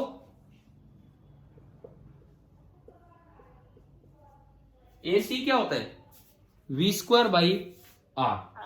आप क्या करो, r तो कांस्टेंट है, v की टर्म्स एक साइड करो, t की टर्म्स एक साइड करो, इंटीग्रेट कीजिए और इंटीग्रेट करके लाओ कि v as a function of t, और इसका यूज करना कि t equal to 0 v nought है, और किसी टाइम t पे v को v मान लेना। कीजिए, मैं 2 मिनट चुप हूं, आप ये स्टेप कीजिए।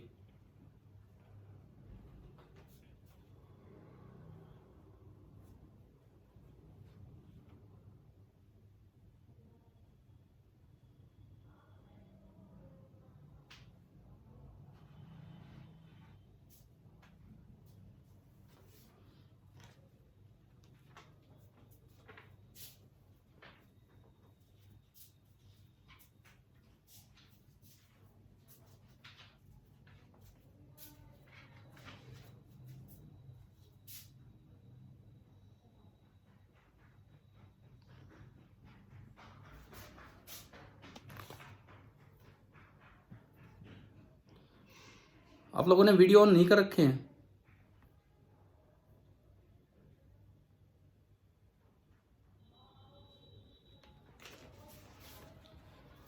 हो गया पहला स्टेप। देखो v की टर्म एक साइड की 1/v² into dv 1/r into dt, v की power -2 into dv 1/r into dt, integrating both the sides. तो मैं यहां ऊपर लिखता हूं इंटीग्रेटिंग बोथ द साइड्स, तो इंटीग्रल v⁻² dv 1/r तो कांस्टेंट है और इंटीग्रल dt। अब लिमिट लगाते हैं, t बराबर 0 पे स्पीड थी v0 और किसी भी t टाइम पे मुझे स्पीड चाहिए v।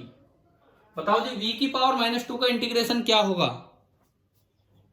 e की पावर -1 अपॉन -1। नहीं, हाँ v⁻1 अपॉन -1 और लिमिट है v0 से v और 1/r integral dt t, limit है 0 से t। अब हम इसको देखो आगे बढ़ाते हैं, माइनस तो बाहर ले लो, ये वाला ये 1/v है, v की पावर -1, v0 से v 1/r इंटू t -0।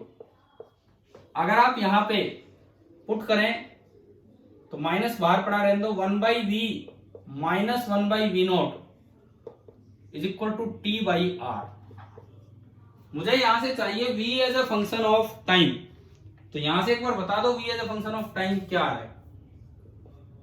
आपने ये बना -1/v plus 1/v0 is equal to t/r। इस 1/v को तो उधर भेज दो, तो 1/v बराबर आ गया 1/v0 माइनस t/r। यहां से 1/v आया, एलसीएम v0 इंटू r और ऊपर r माइनस vt और उसका रेसिप्रोकल कर दो तो आपके पास v आ गया as a function of time. तो जो मुझे दिख रहा है यहां से v आ रहा है, v is equal to v0 r upon r minus vt। आप बताएं क्या v as a function of टाइम निकालना आया? पहला स्टेप। Yes sir. ठीक है, तो कोई दिक्कत हो तो पूछना, इनमें अच्छे सवाल हैं, आपको समझ में आने चाहिए कि हम कैसे कर रहे हैं क्वेश्चन। उसके बाद दूसरा काम ओमेगा। ओमेगा कैसे निकालें आप बताओ, स्टेप सेकंड। अगर एक बार v आ चुका है, as a function of t। हाँ omega is a function of t, v से कैसे निकालें? ओमेगा v और r में क्या रिलेशन होता है? Omega is equal to vr। v/r, vr नहीं v/r। ठीक है, तो जब आप v/r करेंगे तो ओमेगा आएगा v0 r upon r minus vt divided by 1/r, r से r गया तो मेरे पास ओमेगा आ गया v0 upon r minus vt। आपके पास ओमेगा आ गया v0 upon r minus vt। ये दूसरा काम हुआ। अब तीसरा काम, ओमेगा से मुझे लाना होगा theta as a function of time और फिर मैं थीटा को लिख दूंगा 2π, फिर मैं थीटा को लिख दूंगा 2π और उसके अकॉर्डिंग वो टाइम वहां से निकल जाएगा। अब अगला स्टेप ये है, मैं यहां मिटाता हूं कि आपके पास ओमेगा आ चुका है, आप ओमेगा ला चुके हो, omega is equal to v0 upon r minus vt। ये आपका अगला स्टेप है। हाँ जी, तीसरे स्टेप में ओमेगा को लिखो d∅dt बराबर v0 upon r minus vt। अब टाइम की टर्म एक साइड और थीटा की टर्म एक साइड, टाइम की टर्म एक साइड और थीटा की टर्म एक साइड, तो ये बचा 1/v0, ये तो कांस्टेंट है, into d theta is equal to 1 upon r minus vt into dt। आप बताइए क्या यहां तक आया क्या? ये समझ में कैसे लिखा हमने? Yes sir. अब मैं फिर 2 मिनट आपको देता हूं, इसका इंटीग्रेट करके, इसको इंटीग्रेट करके थीटा लाओ as a function of time और t बराबर 0 पे थीटा 0 था और किसी भी t टाइम पे थीटा थीटा होगा, तो मेरे पास theta as a function of time आ जाएगा। आपके पास है टाइम 2 मिनट का, आप जस्ट एक इंटीग्रेशन करना है। v0 कांस्टेंट है, r कांस्टेंट है, ये v0 चल रहा है, ये vt नहीं चल रहा है, ये जो शुरू से चल रहा है ये v0 t चल रहा है, vt नहीं v0 t।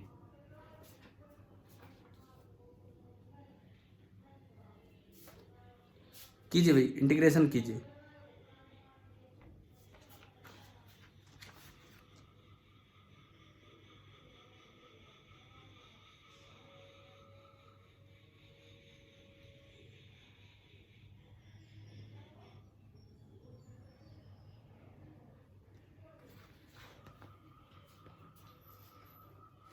गया। हो गया, चलो करते हैं।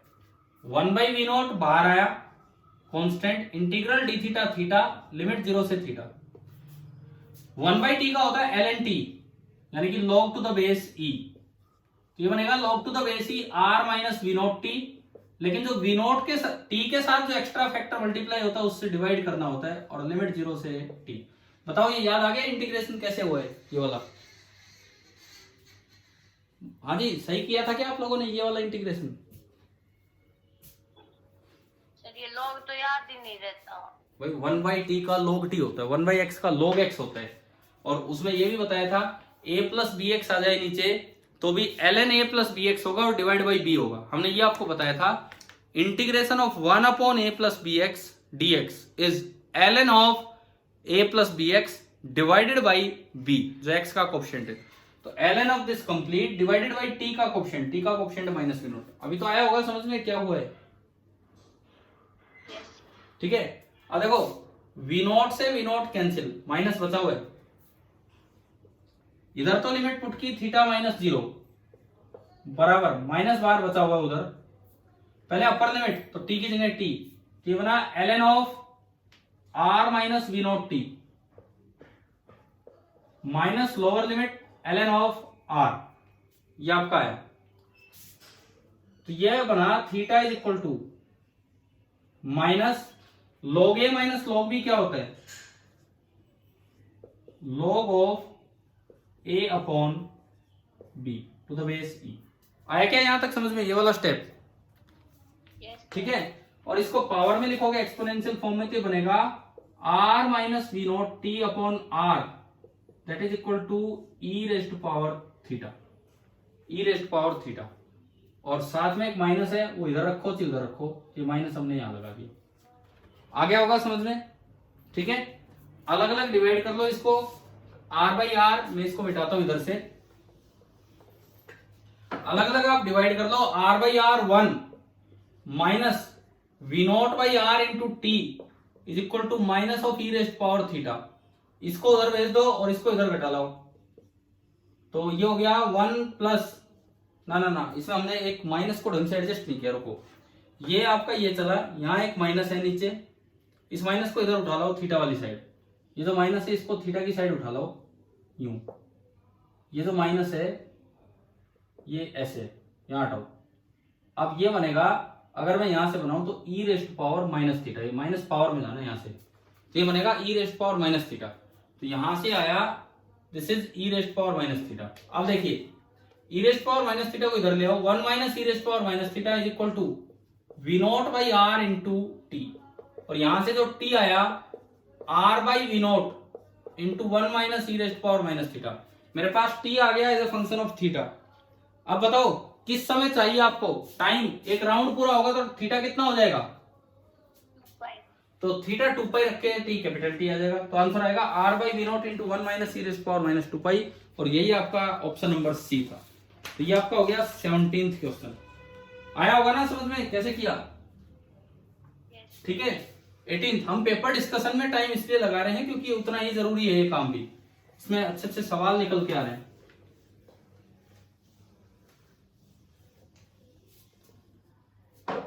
क्वेश्चन नंबर 18 देखिए, a V belt speed reduction drive, speed reduction drive है ये इस तरह की, ये छोटा व्हील है, यहां एक बड़ा व्हील है, फिर एक छोटा व्हील है, ये कपल्ड पुली है, और यहां फिर से एक बड़ा व्हील है। बड़े व्हील का रेडियस R2 है और छोटे व्हील का रेडियस R1 है, इस तरह का दिया गया है। बेल्ट इन पे लिखती हुई, क्या ये सवाल हो गया कि नहीं हुआ पेपर वाले दिन? ये भी एक अच्छा सवाल है, देखो कोई बात नहीं, अभी संभालो आप, अभी देखो कि भाई कैसे करना है। ये यूं है और फिर एक बेल्ट यहां लिपटी हुई है इस तरीके से, इसको घुमाया जा रहा है विद एंगुलर एक्सेलरेशन अल्फा 1, इसका रेडियस है R1, ये भी R1, ये R2, और ये भी r2। ये आपका डायग्राम। t बराबर 0 पे स्टार्ट हुआ रेस्ट से और पहले वाले को कांस्टेंट एंगुलर एक्सेलरेशन अल्फा दिया है, तो c जो आखिरी पुली है वो अपने आप घूमेगी, तो उसकी एंगुलर वेलोसिटी आपको निकालनी है कि कितनी जनरेट होगी। देखो फिजिक्स हल्की सी लगेगी इसमें, ऐसा नहीं है कि बहुत भारी फिजिक्स लग रही है, बस थोड़ा थोड़ा काम। पहली बात, अगर एंगुलर एक्सेलरेशन कांस्टेंट है तो हमारे पास एक रिलेशन होता है omega is equal to omega nought plus alpha into t, पढ़ा था हमने पिछली बार। हाँ भाई, है ना। और ये starting from rest omega naught 0, तो टी टाइम में जो पहला व्हील है ए ने जो एंगुलर स्पीड गेन की होगी that will be alpha 1 into T, क्योंकि उसकी एंगुलर एक्सेलरेशन अल्फा 1 है। यानी कि ए की जो लीनियर स्पीड होगी that is omega A into r1, उसका रेडियस r1 है, तो ये बना alpha 1 into T into r1। यानी कि यहां से जो बेल्ट चली उसकी स्पीड, यहां से जो बेल्ट चली उसकी स्पीड होगी alpha 1 into T into r1। क्या ये इतना आ गया क्या समझ में? बताओ। पहले बेल्ट की हमें स्पीड समझ में आ गई कि पहले बेल्ट की स्पीड है alpha 1 into T into r1, तो यही स्पीड यहां होगी, यही तो बेल्ट आके लिपट रही है। यानी कि इसकी स्पीड समझ में आ गई alpha 1 into T into r1। इससे बेल्ट बी का ओमेगा निकाल लो, इससे बेल्ट बी का ओमेगा निकाल लो, बेल्ट बी का नहीं, पुली नंबर सेकंड का ओमेगा। कैसे? आपको यहां v पता है और इतना रेडियस पता है। रेडियस कितना है? r2। तो अगर ये ओमेगा से घूम रहा है तो ये स्पीड बराबर होना चाहिए omega 2 into r2, omega b into r2। बताएं, समझ में आया कि नहीं आया? अगर ये पुली ओमेगा बी से टर्न कर रही है और r2 रेडियस है, तो यहां जो लीनियर स्पीड बननी चाहिए that should be omega b into r2, और इधर से जो वेलोसिटी आ रही है वो इधर लिपटेगी। तो हमारे पास ओमेगा बी आ गया। बताओ ओमेगा बी कितना आया? Alpha 1 into T into r1 by r2। बताओ भाई, एक एक स्टेप बताओ। ये क्लियर हुआ क्या ये वाला स्टेप? ठीक है, ये आपका ओमेगा बी आ गया, alpha 1 into T into r1 by r2। इस ओमेगा बी से आप इस बेल्ट की स्पीड निकाल लो। ये जो बेल्ट घूमता उसी ओमेगा से रही है, कपल्ड पुलीज हैं, दोनों एक दूसरे के साथ फिट हैं, तो एक का जो ओमेगा होगा वही दूसरे का होगा, लेकिन जिसका रेडियस बड़ा उसकी स्पीड ज्यादा है, इसका रेडियस छोटा तो इसकी स्पीड कम है, तो इसकी जो स्पीड होगी that will be omega b into r2। तो ये जो बेल्ट आगे चलेगी omega b into r2, v बराबर ओमेगा r। समझ रहे हो ना आप किस तरह से हम लगा रहे हैं ना? r2 नहीं, छोटे वाला रेडियस कितना है? छोटे वाला रेडियस r1, तो ओमेगा b इंटू r1। तो ओमेगा b इंटू r1 किया तो इसकी स्पीड आई alpha 1 into T into r1 का स्क्वायर डिवाइडेड बाई r2। हाँ जी बताओ, इस बेल्ट की स्पीड आ गई, यही स्पीड इस बेल्ट की होगी, और अगर ये ओमेगा सी से घूम रहे हैं तो ये स्पीड होनी चाहिए ओमेगा सी इंटू r2। तो यहां जो स्पीड आ रही है वो तो है alpha 1 t r1 square by r2, and this should be equal to omega c into r2। तो मैं बार बार v बराबर ओमेगा r, v बराबर ओमेगा r आगे लगाए जा रहा हूं। इसे बोलते हैं स्पीड रिडक्शन ड्राइव।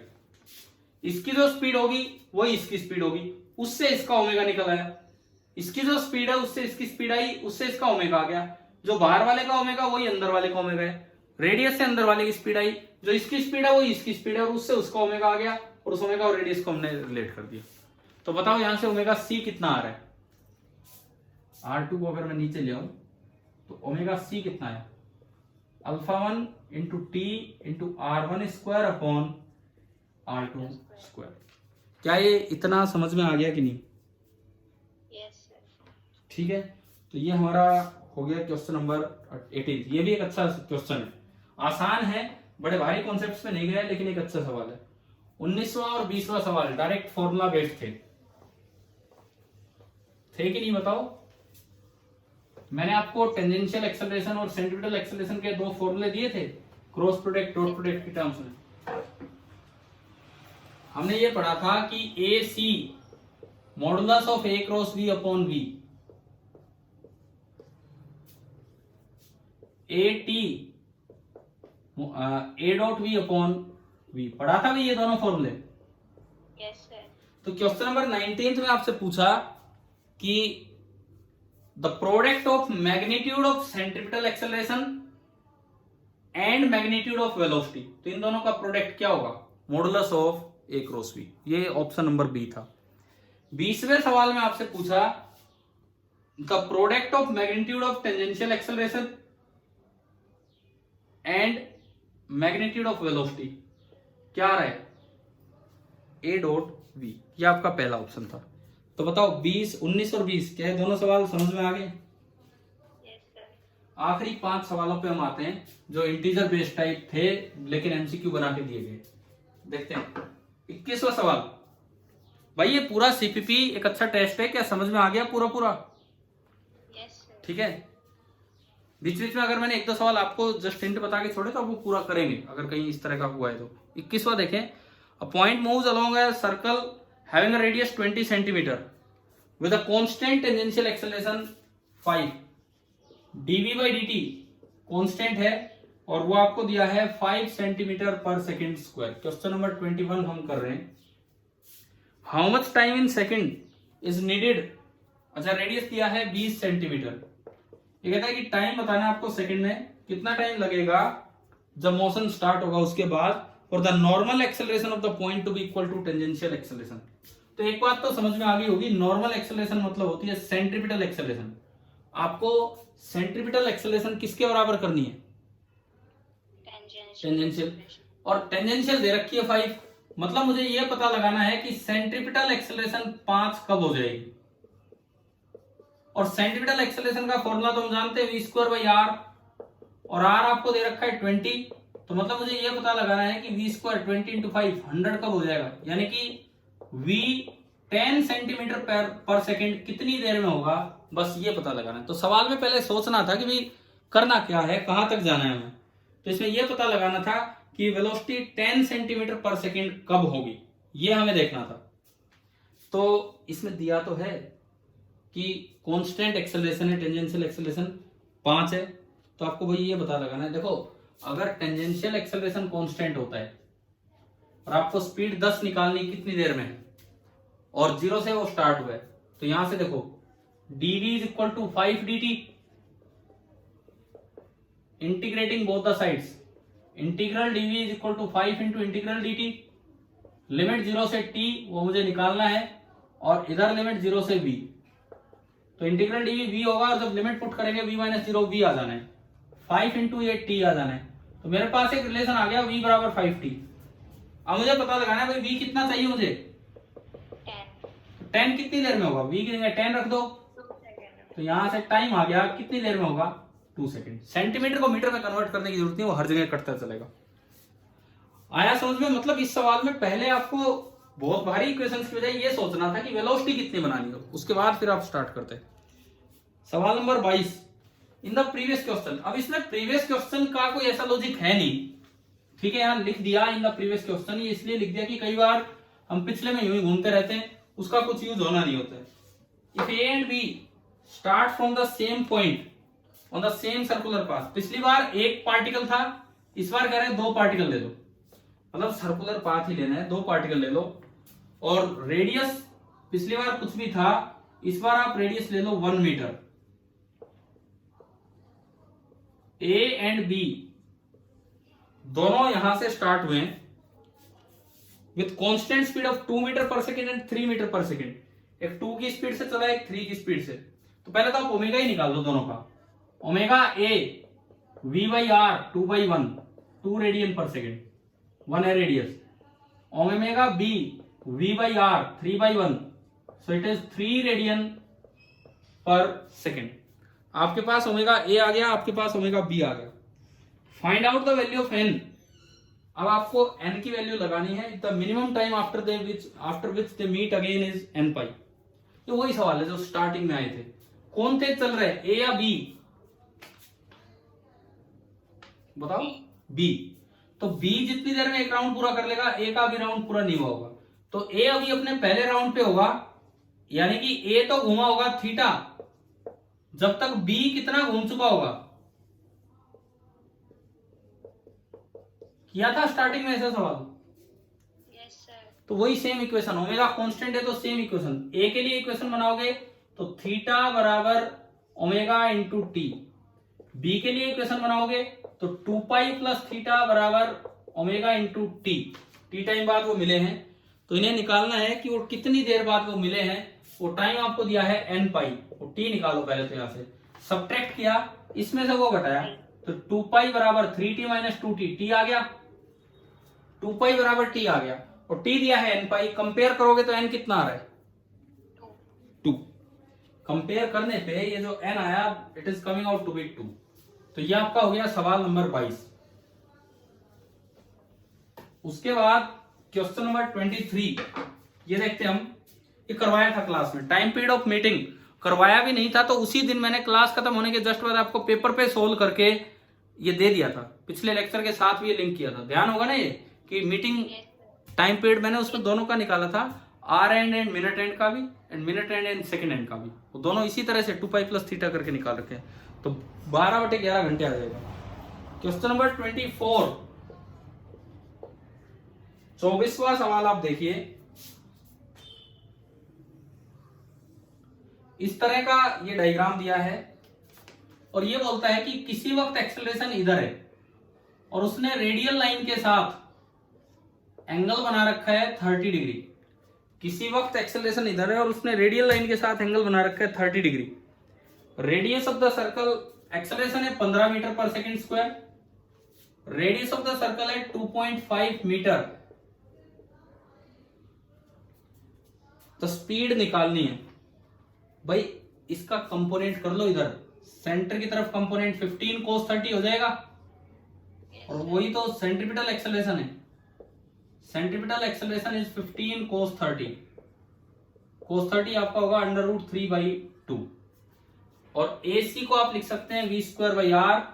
तो v²/r that is equal to 15 into √3/2। r आपको दिया है 2.5, तो v² आ गया 2.5 ऊपर गया इंटू 15 इंटू √3 1.7 डिवाइड बाई 2। इसको थोड़ा मल्टीप्लाई करके आप स्क्वायर रूट लोगे तो अंदाजे से आप निकालना 5.7 ही आएगा, 5.7 समथिंग आता है, तो 5.7 इसका आंसर आ जाएगा। थोड़ी कैलकुलेशन थी, लेकिन बात ये थी कि कंपोनेंट करके आपको इस तरह से चलना था। मतलब अगर कभी भी सेंट्रीपिटल एक्सेलरेशन हमें पता हो तो हम डायरेक्ट उसकी स्पीड बता सकते हैं। बताइए भाई, क्या ये सवाल आ गया क्या समझ में? 24वां। 25वां आखिरी सवाल, average velocity of a particle. अगर एक राउंड कंप्लीट होता है तो यूं बताओ उसका डिस्प्लेसमेंट कितना हो गया? 0। हाँ, जब एक सर्कल का एक राउंड ही कंप्लीट किया तो उसका डिस्प्लेसमेंट 0, और डिस्प्लेसमेंट 0 तो एवरेज वेलोसिटी भी कितनी होगी? 0। क्या ये पूरा पेपर आया समझ में? 2-3 सवाल एक कैटेगरी के थे, एक थीटा चला, एक 2 पाई प्लस थीटा चला, वो आप ध्यान रखना। एक मैंने वो दिया था रिलेटिव एंगुलर वेलोसिटी वाला, पूरी रोड घूम रही है तो एक के रेस्पेक्ट में दूसरा भी ओमेगा से घूमेगा, और उसके रेस्पेक्ट में ये भी क्लॉकवाइज है तो उसके रेस्पेक्ट में ये भी क्लॉकवाइज, कुछ चेंज नहीं। एक 8वां सवाल बहुत अच्छा था जिसमें रील और टेप वाला था, है ना भाई? ठीक है। और एक 12th क्वेश्चन काफी अच्छा था, सीधे जेई एडवांस में आने लायक है, beta proportional to root omega, जिसका आंसर ω0/3 है। वो गलती से चेकिंग में ω0/4 मार्क हो गया होगा, मैं कर दूंगा उसको ठीक। एक 17th अच्छा क्वेश्चन है, थोड़ा इंटीग्रेशन पे गया है, r/v0 इंटू 1 - e⁻²। 18th बहुत अच्छा सवाल है, छोटा और आसान सवाल है। तो इस तरह से आप क्या किया कीजिए, पेपर जैसे कंप्लीट होता है तो आप इसके कुछ क्वेश्चंस अपने अलग से लिख लिया कीजिए, या स्टार मार्क कर लो अगर आपने प्रिंट निकाल रखा है, कैसे भी करके, ताकि रिवीजन करें तो एक एक क्वेश्चन ना करके कम से कम वो सब तो जरूर करें। HCV में भी ये काम करें कि भाई जो आपको अच्छे सवाल लगते हैं उनको एक बार अपने रिवीजन पर्पज के लिए स्टार मार्क लगा के आप रख लें कि भाई कौन कौन से हैं। चलिए अब ये बताओ, यहां तक आया बात समझ में, ये सारी बातें ठीक है? अब देखो सुनो, इसके बाद ये जो हमारा अभी खत्म हुआ है, this is the dynamics of circular motion, sorry kinematics of circular motion. CPP 38 के साथ हमने फिनिश किया। अब इसके साथ जो हम स्टार्ट करने वाले हैं, आज तो अब टाइम नहीं बचा है, अगले लेक्चर में लेंगे, this is dynamics of circular motion. Kinematics और डायनेमिक्स में क्या डिफरेंस है? क्या डिफरेंस होता है काइनेमेटिक्स और डायनेमिक्स में? डायनेमिक्स में हम रीजन भी देखते, डायनेमिक्स में हम फोर्स की बात करने लग जाएंगे कि अगर ये ऐसा हुआ तो क्यों हुआ, अगर ये यूनिफॉर्म सर्कुलर मोशन है तो इसका कारण क्या है। यहां सेंट्रीपिटल एक्सेलरेशन की बात कर रहे थे, वहां एक नई टर्म आ जाएगी सेंट्रीपिटल फोर्स।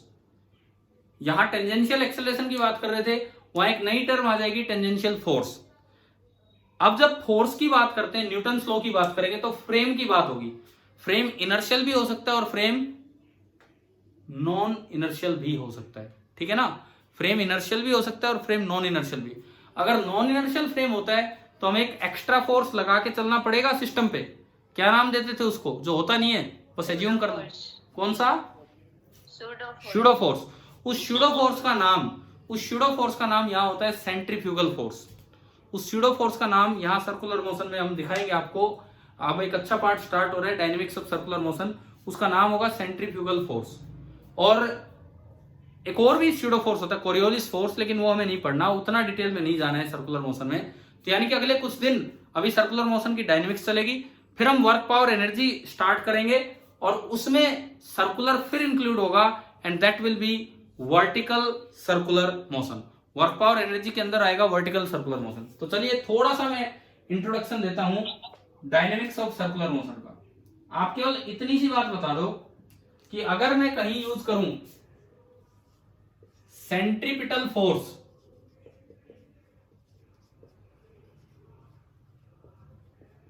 तो इसकी डायरेक्शन होगी टुवर्ड्स द सेंटर, और उसका जो मैग्नीट्यूड होगा mass of the particle into centripetal acceleration.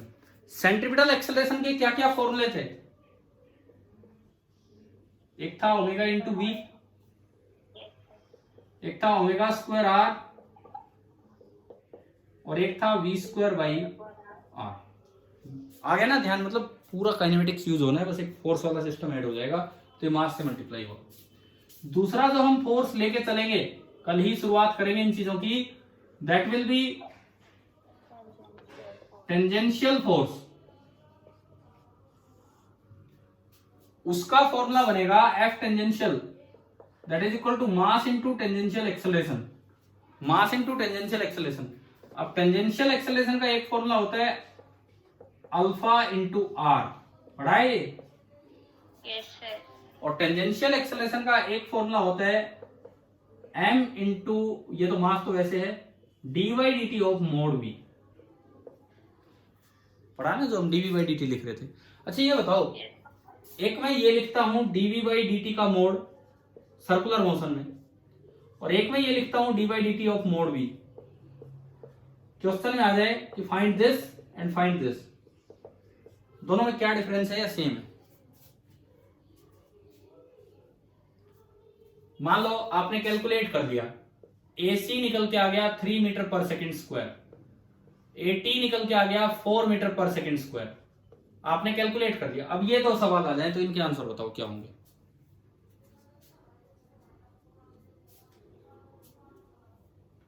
अगर ये दो आ जाए तो इनके आंसर क्या होंगे बताएं भाई।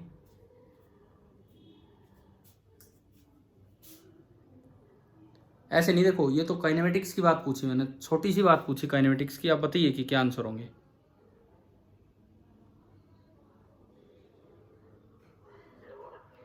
देखो पहली इक्वेशन देखो सबसे ऊपर, this is dv by dt मतलब एक्सेलरेशन, नेट एक्सेलरेशन और उसका मोड। तो ये दरअसल एक्सेलरेशन का मोड है। तो नेट एक्सेलरेशन का मोड कितना होगा जब आपको दोनों पता हो तो?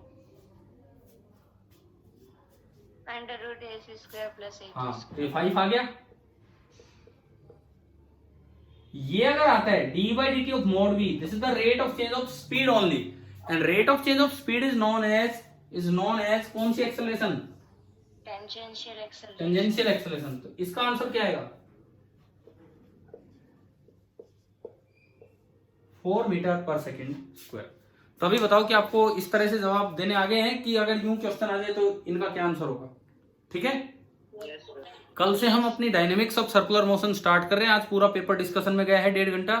टाइम चेंज करने के लिए मैं नहीं कहूंगा, तो क्योंकि पूरा टाइम सेटिंग है सुबह से लेकर शाम तक, काफी सुबह से लेकर इस तरह से, तो हम अपना जो टाइम है उसमें अपनी क्लास अटेंड करें।